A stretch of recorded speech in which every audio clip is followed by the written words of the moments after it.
just saw Yeah. Dan Yeah. Smateko from Counterpoint Press. Woo! Dan. Woo! Lisa. Marie, hey! Yay, now people are going to think they missed a huge chunk of all this, but you have not. We're just beginning. Welcome and good evening. I'm Paula Buxton from Buxton Books in Charleston, South Carolina. We are coming to you from the bookstore at 160 King Street. And if you are ever here, and when you are here, please come see us in person. Tonight, we are so honored to have Natashia Deón and Chiwan Choi. Choi. They are the most phenomenal people, and we are so honored to be here together with them tonight. Natashia is an NAACP Image Award nominee, a practicing attorney and college professor, lucky students, a Pamela Krasny Moral Courage Fellow. She's author of a critically acclaimed debut novel, Grace, which we are huge fans of here at Buxton Books. It is a bookseller, constant favorite, brought to us by Michael Plunkett, who met you before at Gettysburg College. It was named a best book of the year by New York Times. That novel blended a ghost story with a chronicle of the final years of slavery in the tradition of Toni Morrison's Beloved. That was personal note. That was a book that changed my whole thinking. When I first read it in the 80s, I was a teenager, and I did not know that everything I had been taught had been come from a very flawed and myopic perspective. And it was like a light switch went off. And so I thank you for writing a book that I think has turned on light switches in other people's lives. So thank you very much for writing these books. Deon has been awarded the fellowships by PEN America, Prague Summer Program for Writers, Dickinson House in Belgium, the Bread Loaf Writers Conference, and the Virginia Center for the Creative Arts. I could go on and on. Tonight, we're here to talk about Natashia's novel, The Perishing, which came out this year. Chiwan Choi is a poet. He has 4 books, 2 of which we sell here, The Yellow Box, and I'm losing my notes. And the 2 that we have are Abductions in the Yellow House. You have 2 other books, which we have not been able to get, but you might be able to help us get those, Chiwan. He wrote and presented and destroyed the novel Ghostmaker through the course of 2015. We want to hear more about that. He's also the host of the podcast, Are You There, Ghost? It's me, Chiwan. And Chiwan has already promised that he and Natashia may come here on a little ghost hunting expedition. So we would love that they do that. We're so thankful that you're here. The Perishing, which is why we're here tonight, has been described as tantalizing, intoxicating, haunting, beautiful, courageous, gritty, dark, remarkable, strange, richly inventive, magnificent, mysterious, heartbreaking, and inspiring. Each one of those words makes my voice crack and my heart overflow with gratitude for this book and for you being here with us. So I'm going to turn it over and leave the 2 of you to talk, and then I will be back to answer to ask some questions. And we're inviting everyone who is here to please put your questions in the chat. We have some that were submitted earlier, but if you have any questions, we'll get to as many as we can. And again, thank you both for being here. It's such an honor. Yay. Yay. What? Natasha. Chiwan. Okay. First of all, I've been trying to make it a habit during pandemic, especially, to tell people that I love them. I love you before we start a conversation, because we might never leave the house. So I got to tell people this.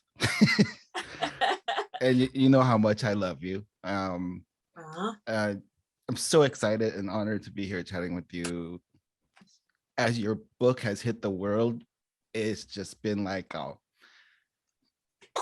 it's just exploded. As I was joking with you, every day is Natasha Day these days, and I'm okay with that. How are you? I'm doing, first of all, let me just say before I answer that, is I love you, Chiwan. And you know that I love you. And it's been a love story since 2010 when I said, hey, I'm Natashia.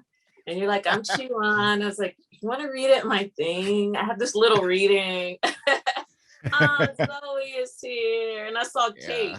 Kate, the first time I saw her name is Catherine. I was like, who is Catherine? Somebody stole Kate's last name. No. And Dan. But I'm doing well. You know, it's exciting. Everything that's happening is exciting. I'm grateful and just trying to keep up and just say thank you enough because, you know, like with every book, nothing could have happened or something could have happened. So I just feel grateful. It's not lost on me. That's what it feels like. Just grateful. Yeah. Has it been a different experience like with the second book? I mean, not counting the fact that we're in a pandemic, but like the experience of a book going out into the world, has it been different? Yeah, you know, yes and no. You know, the first book, I wanted it to do so well, so badly. You know, it's like I wanted it. And, you know, and I had a lot of moments of being what they call thirsty, like, why didn't so-and-so say anything about my book or why? Yeah. And this time is different because I've just let go. It's the first time that I could just say, you know, whatever happens, happens. I did my best. You know, I just have to say I finished it. I edited it in a pandemic and I just have to congratulate myself. And honestly, I didn't know how it was going to do. Dan's here and he can attest that we were both like, well, there it is. And we're like, yeah, there it is. You're like, fly, book, fly.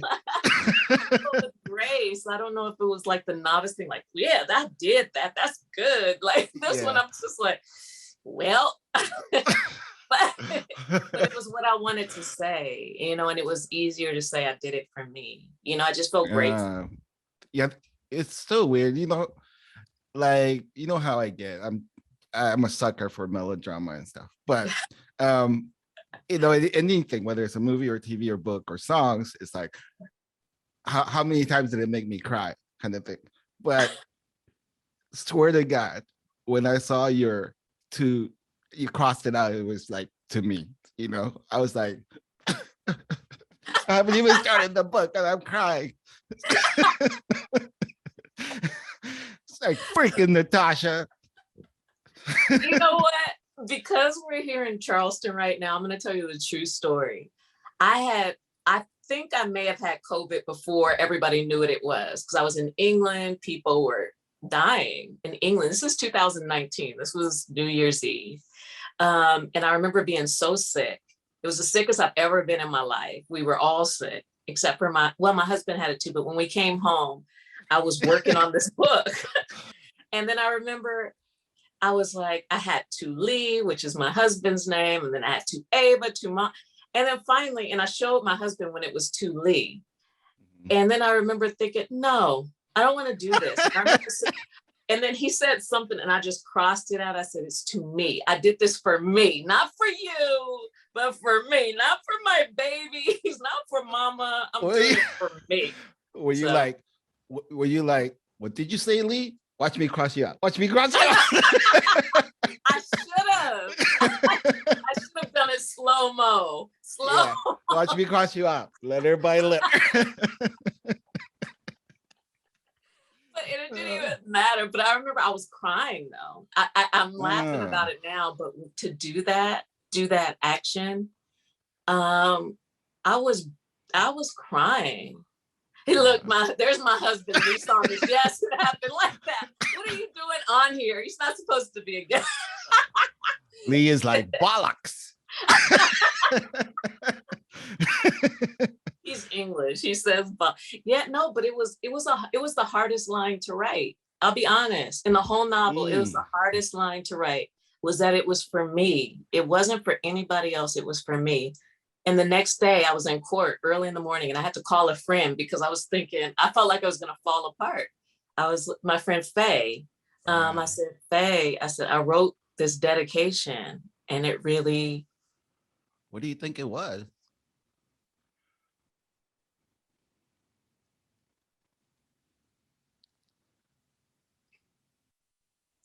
I don't,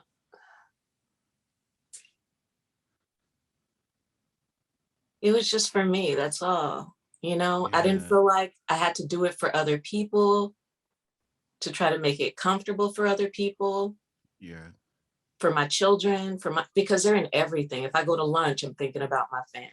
If I yeah, go, yeah, and it was just so, and it felt so selfish. yeah. How you feel about it now? I'm proud of it. I'm proud because I did it. I didn't change it. Uh, I'm proud of it. I love it. I feel it's in such in a huge way. Like it set the tone for the book. Like by the time I open the book and I start hearing the narrator speaking to me, it like it had already set a tone, that simple or very difficult line. um so yeah. um you all right there? You want to talk about tacos instead? I'm good. I'm good. We're going ghost hunting. We may be going to Buxton Books to do Okay. ghost hunting. How about that?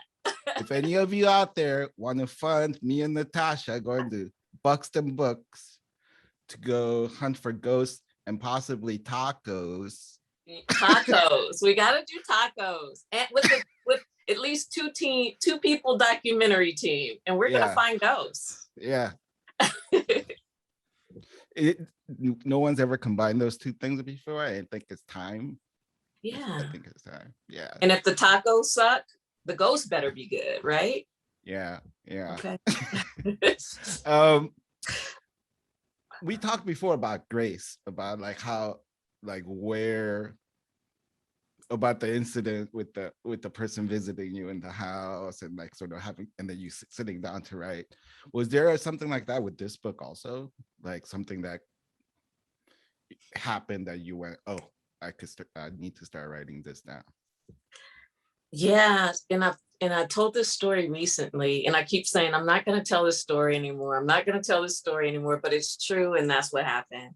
I was asleep, and I woke up. It was probably 3 a.m, but I had this. It was a dream, and I was in love in this dream. I was a white passing Black woman, and I was in love with this Chinese man.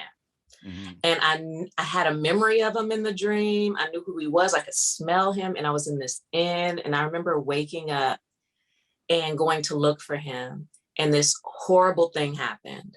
And it became a nightmare, not because monsters were after me, but what happened to him. And I just woke up and I was crying. And it felt so real to me, like a memory that I started Googling, could these people have existed? I knew it was LA by the architecture. I knew the time. And I found the Chinese Massacre of 1871. And it ended up being the sort of genesis. It was one of the 3 things that came together to make this book.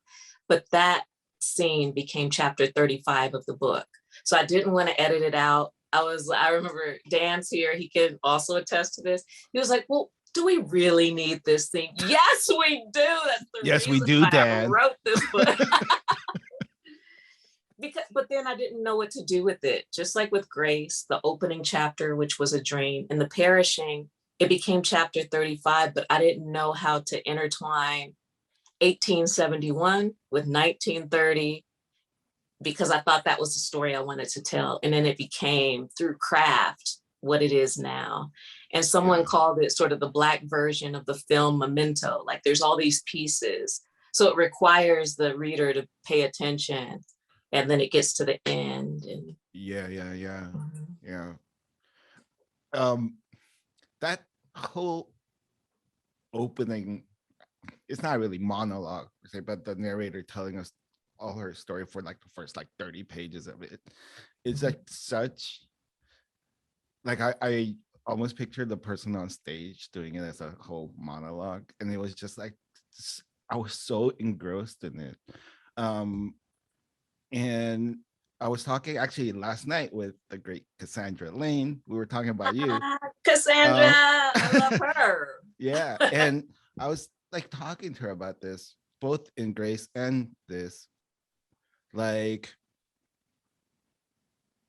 the story begins with sort of the losing of the body, you know? And I was curious, in this book, she says, I've been a woman, I've been a man, I've been this town, but I've always been Black. And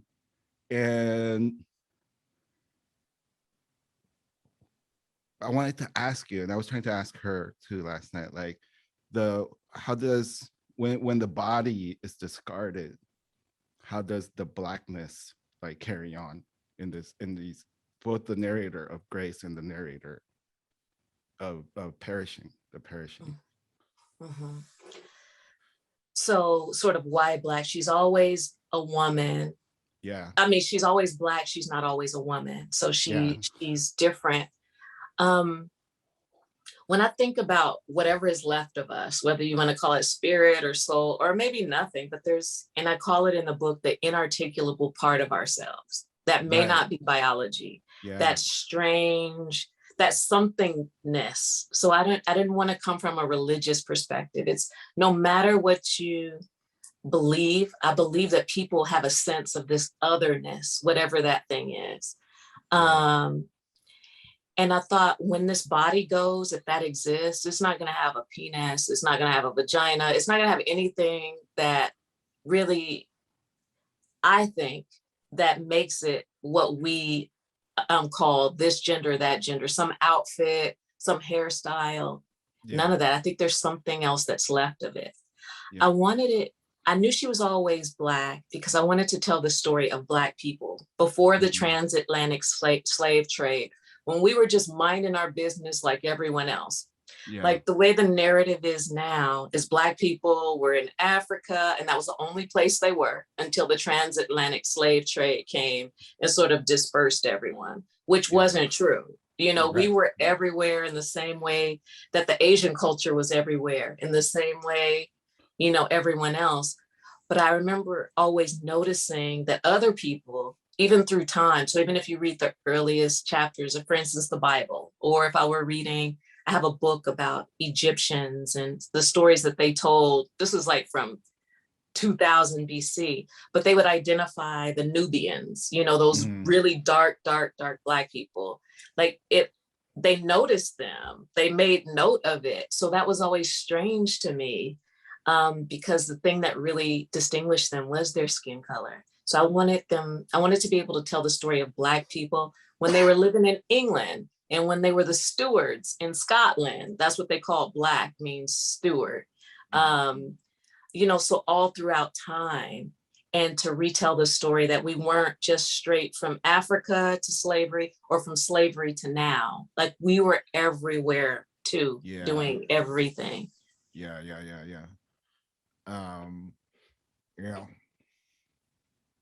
And you know, it's funny because being from like a single ethnic country like Korea, like pretty much single ethnic, and then like moving to South America and encountering a handful of Black people, and then coming to the US and getting my co-education here, you get such a very specific education of it, right? So like even at this age, having been here this long, when I hear like you telling what you just said, I'm like, oh yeah. It becomes a thing of like, wow, our knowledge of things is like so narrow. It's so narrow. Like even so when I was in Hong Kong, I was like, where do all these, you know, South Asians come from? You know, India, you know, do they really? I've never thought of Chinese culture with Indian culture. And there were Black people there who spoke Chinese. And then, you know, like, I'm like, why am I so small? Why wouldn't we have always done this. You know, even in England, you have such a diverse group of people, even though the leadership tends to look one way. Like all of us are everywhere, but that's not Black people's story. It's either slavery or it's straight out of Africa. And that's no shade on Africa. I love Africa. That's where I'm from. But I'm saying there's a larger picture because technically we're all from Africa, scientifically speaking. And so are the colors of our skin. We're also everywhere. So I wanted to be able to go through time and see how humanity has viewed Black people throughout time. And it hasn't always been like this. Yeah. When you start on a book like this or writing a story, do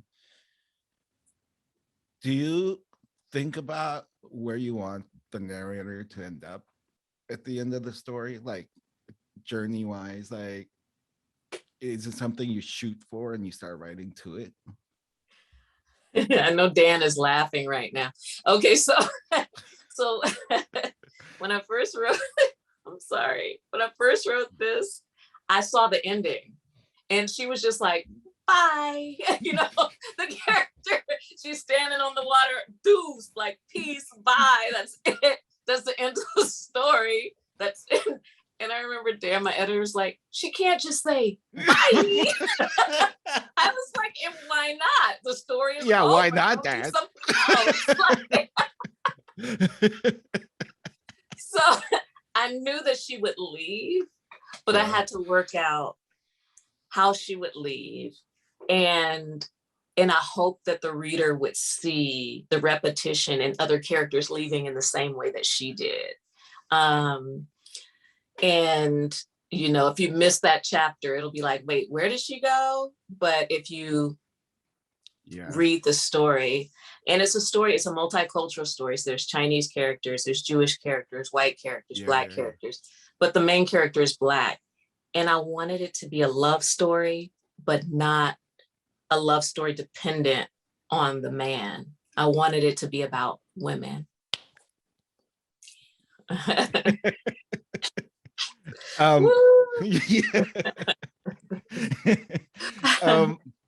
You know, like you write such like vivid character. And recently I was reading about how the LA as a character in your book, you know, and I'm curious, like when you conceived the story, whether the city was sort of completely intertwined with the character, and so you couldn't, you know, even if you wanted to, you couldn't detach it.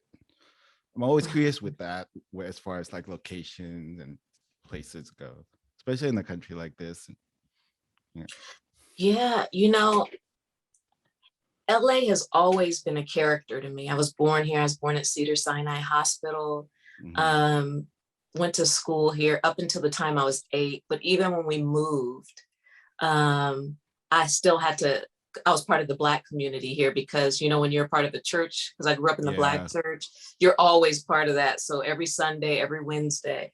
So it was always my life. And we moved because that party drug, crack cocaine, came to LA and it just tore apart the community, the Black community. But back then we used to, this is the late 80s. We used to walk to the ice cream shop, the Black owned ice cream shop and the dry cleaners. And I remember when his name was Brother Blue, we used to always call him Brother Blue, an older man. He owned like half the block. And when he was hit by a car and killed, it just like, that was like the moment that just started turning the community, just on the intersections, a drunk driver.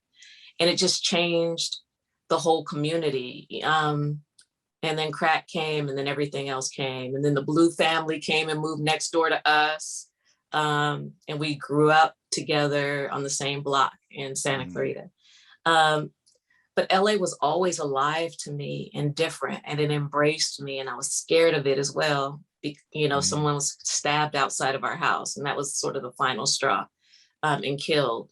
And bad things happened to me in that house too. So it's always scared me, but I've been interested in it, you know, in the city. Yeah. I love how you how the city, how the setting is always alive in your writing. And so when I saw that article the other day, I was like, yeah. Okay. Thank you. It is, yeah. Is there a part in the book that, I mean, it's your book, so you'll hate it some days and love it other days, I'm sure. Is there a part that always like hits you in a really strange way, whether it's in a difficult way or like a very like this is closest to me or whatever it is?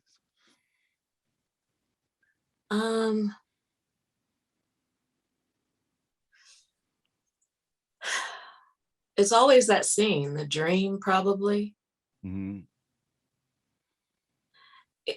I can't even explain what it's like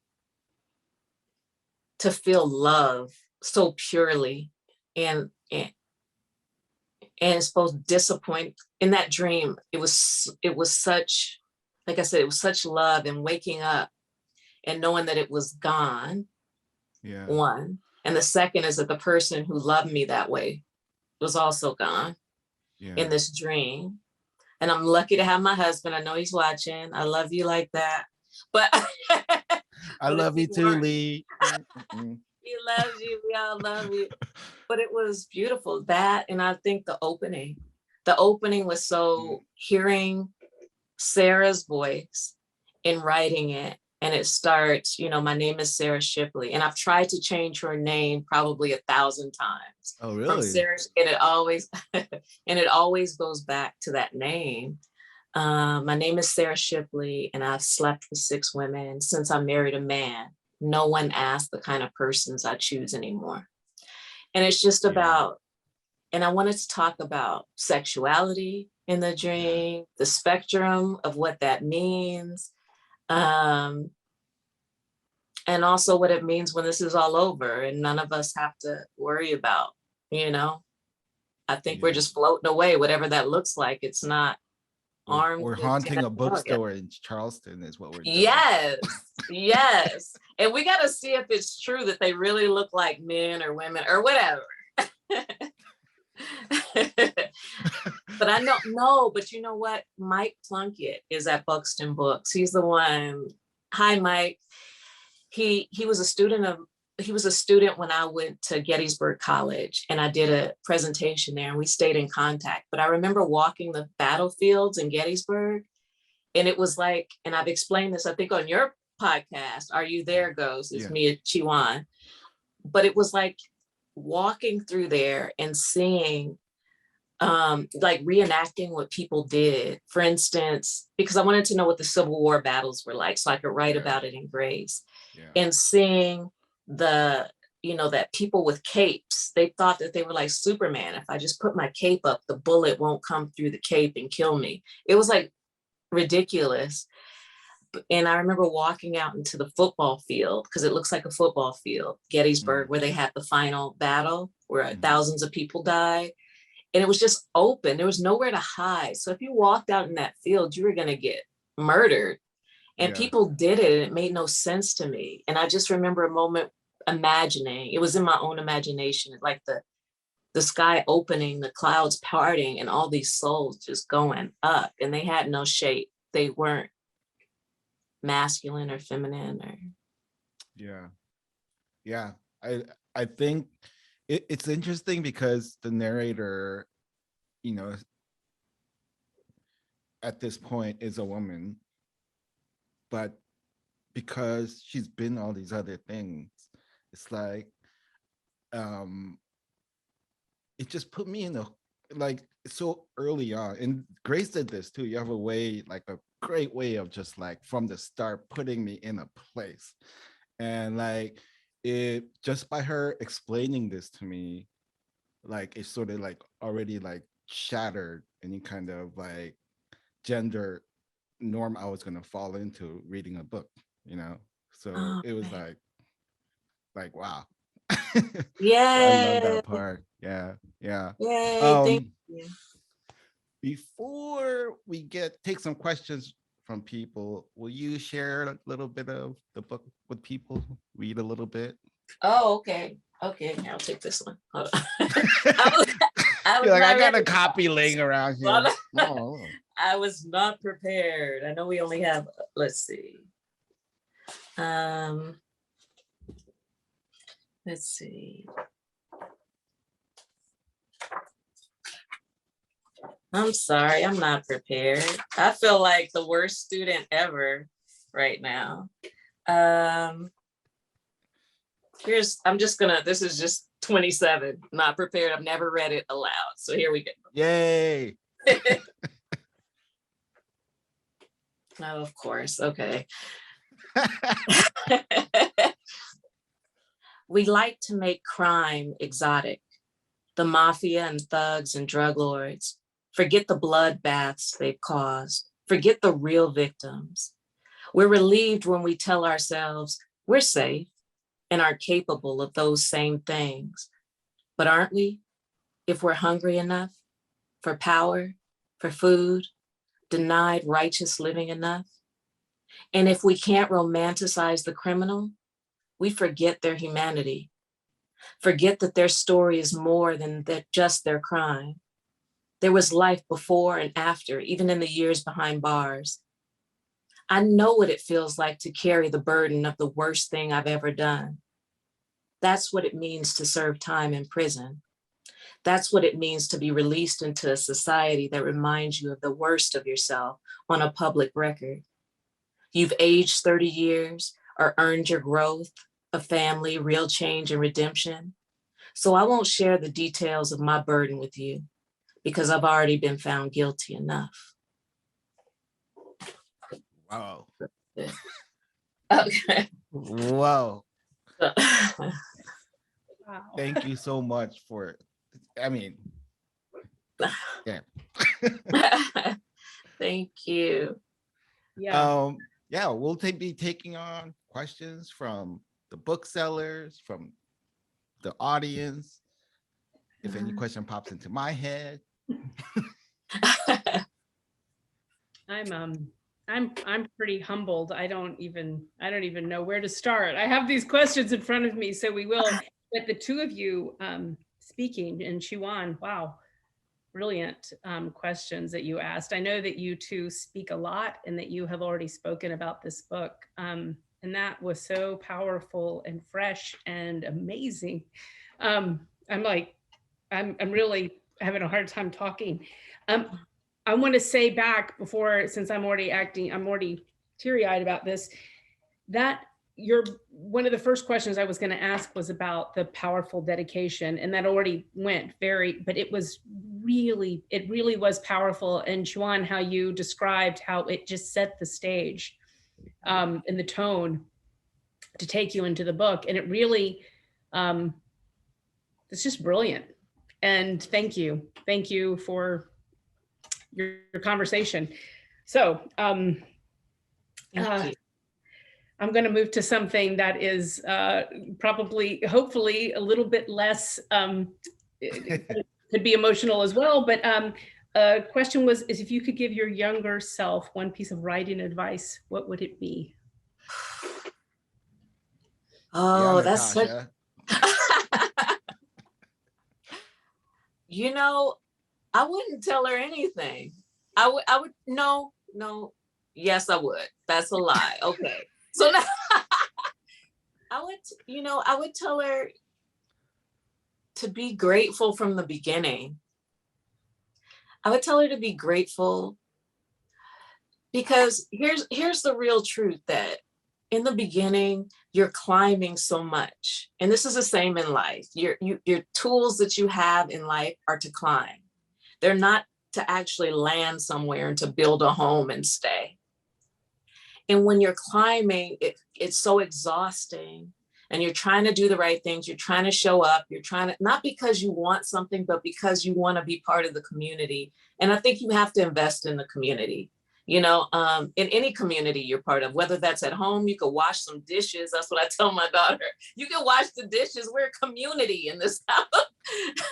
But any community, I think it's worth it to invest. But I would tell her to appreciate the climb. I met Chiwan, you know, like day one almost, or, you know, I met some Zoe who's on here, Kate who's on here, who I've already seen. These are just people that I've seen. And sometimes we're so busy that we forget to slow down and we can't appreciate it. Even in this pandemic, we have these moments to be with loved ones that we'll never have again. Not like we've had, but we've been so worried about tissue or getting sick or whatever, that we've forgotten that we're in a moment to be present. And I can't go back. There's so much I want to go back to a bar with Chiwan and sit there again after a reading at, you know, somewhere, you know, and just laugh, or with Zoe or with Kate, and just life gets in. I would tell her to appreciate these moments because they'll never be like this again. Beautiful. I agree. I wonder if we can hear that, if our younger selves can hear it. I know that with my own daughter and her and son in their 20s, and telling them that this moment, this is it. You're promised nothing but this moment. Enjoy even the you know, this too shall pass applies to good and bad things, right? So it applies to all moments. So, you know, it's such a powerful thought, but I don't know if young hearts and minds and egos can hear it. So, but it's so true. And we can only start right now in this moment, right? So yeah, that's it. Start today. That's it. This is it. This is it. And so that kind of brings us this question of time, right? And now, and the power of now, and all of this. And you are writing about time travel and science fiction. How do you feel about those genres? Do you care about the genres and the labels, or are you how are you influenced by that? How do you categorize your writing? You know, that's a great question, because I would have never said sci-fi or fantasy. To me, that's just life. Like, we're all bound by time that goes in a certain direction. You know, physics will tell us something different. And we often see things as beginnings or ends, which is why I chose Chiwan's epigraph. And I'm just gonna plug this, Chiwan, because I love this. He wrote this as part of he has a book coming out called My Name is Wolf. And Chiwan also has a poetry book coming out with the same name. But he said this line, and this is in the epigraph: "At best, we will lose each other at something we have been taught to call the end." And when I hear that, like, we've been taught to call this an ending, even life, and it just rang so true to me about time having an imaginary beginning. Like, I don't even know the day or the moment that even this journey began to come to you, to Buxton Books. I don't know what I said it at Gettysburg meeting Mike, what I said it the first day I wrote, what I said. We don't even know when the real beginning is or when it'll end. So I'm just trying to live the present moment and just be grateful for it. Yeah. What would you say, Chiwan? Well, You wrote that. I'll tell you how I wrote that, if I may. Yeah. I think you shall. You shall, young man. I had a dream. It was also a dream. What? Yeah. And I wrote that for Zoe, our friend Zoe. Because in the dream, it was like a post-apocalyptic place. Everything was just decimated. And there was this building, like, sort of standing. It's been like bombed, you know, walls are all, but the stairs were intact. So I went up the stairs, and then I saw this figure outside, and then stuck her head in, and it was Zoe. And then she came in, and it was like, and then after that, like, slowly people that I love started coming into the room, and then we were all laughing, and then it became this thing of like, oh, we're starting again. Like, and it was this such vivid dream. Yeah. Wow. That's beautiful. Of course, Chiwan, of course. And this is the first time I'm hearing this story. I was like, is he just saying that because I talked about my dream, or is it? But that's like, But yeah, no, of course. Yeah.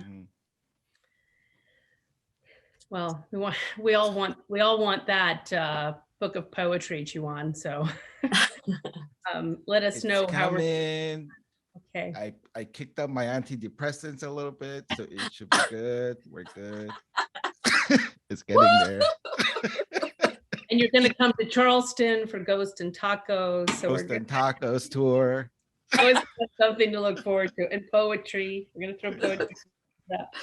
We're big fans of poetry. So anyway, the two of you really have blown me away. And none of my questions quite seem, don't seem important enough at this point. I just want to sit back and go, can you keep talking? Wow. Wow. I think I'm going to go ahead and just tell everyone that you need to buy this book, whether you're watching this in real time or a recording, which is the way people tend to watch now, is they watch it on their own when they find it at the right time, just the right time and just the right place. This recording, this conversation, which is unique, which is its own thing, will come to the right ears and hearts and minds. And so whenever you are hearing this, I'm going to tell you to seek out Natashia Deón's books, especially The Perishing, and purchase it. And I'm going to make another comment that before I owned a bookstore and before I understood the ecosystem of writing and publishing and book selling and book buying, I was a pretty big fan of finding cheap books, used books, any way that I could do it. And I still think that treasure hunt is really fun and there's nothing wrong with it. But I want to tell you that if you care about hearing new voices, if you care about hearing new stories from new voices, then buy a new book, buy a new novel, buy a new book of poetry. When you can, buy it from an independent bookseller. You are the lifeblood of the publishing and book selling ecosystem. We need you to buy the books. That's how we get to hear from the next writers, from the next voices, and get to hear new stories from our favorite writers, our favorite voices. And just, it's really important. And if you are not into buying books because you just don't want to have a lot of stuff, then put your name on the list at the library. Libraries are phenomenal, and those lists matter. Those lists, who's signing up and checking out those books, matter. It's an economy, and you are the source. And so buy new books and buy them when you can from the right booksellers, and it makes a difference. So I'm a little bit speechless, which is strange for me because I always have something to say. But I will tell you, this is really an honor. And I know I've said it before, and I don't say it lightly. I look forward to you coming to Charleston. I am going to actively be seeking out some sponsorships. So anyone who's reading this in the right time, just reach out and let me know how we can get Chiwan and Natashia here in Charleston for a live conversation and ghosts and tacos and and books and tears and laughter and really great moments. So I don't know what to say except thank you and wow. And thank you. And thank you, Natashia, for asking me to do this. Yeah. Thank you for saying yes, Chiwan. Are you kidding me? I'm just like, thank you. And we were having tacos when you asked me. Really? Oh, yeah, we were having tacos. We were in East LA eating tacos. So we had a COVID lunch. He came over. No, I came over his house. Okay, yes, The Perishing. I am going to hold up this book first to tell you that this is why we're here. And this Perishing brought us here. Tacos? That's an amazing book. Anyone who didn't understand that we have this thing, we have ghosts who support our bookstore. So, and we have, my husband, Julian, wrote this book, The Ghost of Charleston, decades ago. And he said he was tired of being the ghost guy. He was like, oh, I don't want to do that. You know, it's a great book, but let's let it go. And when I looked at it's meant to be, right? It's meant to be. It's meant to be. And so the ghost, you know, they're the oldest residents of Charleston, and they're somehow still supporting the local bookstore. So it's really good. So we're just so thrilled that you're going to come here. We're going to find a way to help make it happen. Thank you. We would say yes. Yeah. And if you guys buy the Perishing or get it, you know, as a gift for someone, if you already have one, please get it from Buxton. I got to sell signed nameplates and send it back. And it supports an independent bookstore. And on top of what's already been said, corporate book publishing is different. Counterpoint Press is the largest independent press, which means they're not they're really good at now distribution, but they're still an independent. All the other books that we get, like the really big books that have the big signs in Barnes and Noble or wherever, are usually corporate books, and they all share. It just goes from one corporation to another. Supporting an independent bookstore allows for voices like me, for them to give me something to be able to survive and write stories, or else we're going to be referencing writers from a long time ago. And there's people who are living and writing today, like Chiwan, and like your husband, but like us. So it really supports us, even though it looks big, no matter how big it is, because Counterpoint is awesome. It really does support the whole ecosystem of independent bookstores and libraries to buy from independent presses and small presses. It does, because it is all of that. And so please buy new books. It's like new, not new. So buy these books. It makes a difference. And it allows us to keep doing what we're doing, for you to keep doing what you're doing. I'm so grateful. And thank you to each one of you for choosing to spend your time with us and for reading and for being.